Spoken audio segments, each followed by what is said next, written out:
বন্ধুরা দেখো, আজকে মাছ ভাজবো। তো কত বড় সাইজের মাছটা দেখো। এটা ফোনে বা কতটা বড় লাগছে বুঝতে পারছি না, কিন্তু মাছটা কিন্তু অনেকটাই বড়। এই যে এখানে আছে দুটো তিনটে পিস। এই যে মাছটা আমি ভালো করে ধুয়ে নিয়েছি। আর দেখো এখানে আছে তিনটে বড় বড় পিস, একটা পেটি। আর মাছটা দেখো কত বড় সাইজের। এই বড় বড় সাইজের গোটা গোটা মাছ তোমাদের দাদা ভাই খেতে খুব পছন্দ করে। এই যে এরপর এটা নুন হলুদ মাখিয়ে নেব।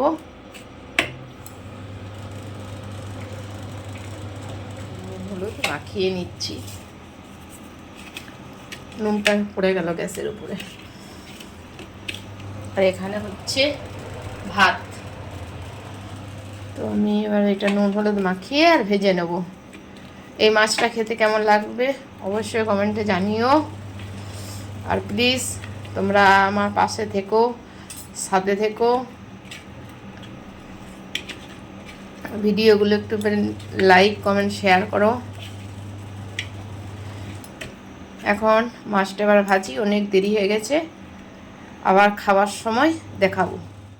শুভ দুপুর বন্ধুরা। তো এই যেই মাছটা দেখিয়েছিলাম দেখো, এই মাছটা কত সুন্দর রান্না করেছি। বড় সাইজের এই যে মাছটা, এই যে কত বড় সাইজের মাছটা।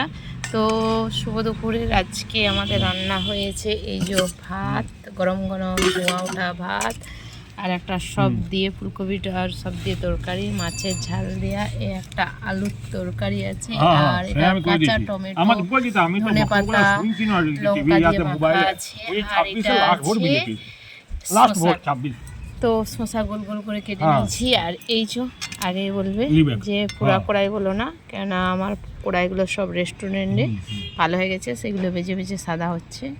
এই যে একটা তরকারি, একটা মাছের ঝাল, আর টমেটোর চাটনি, আলুর তরকারি, শসার ভাত। তো আজকে শুভ দুপুরের আমার মেনুটা কেমন হয়েছে অবশ্যই কমেন্টে জানিও। সবাই ভালো থেকো, সুস্থ থেকো, পাশে থেকো, বাই।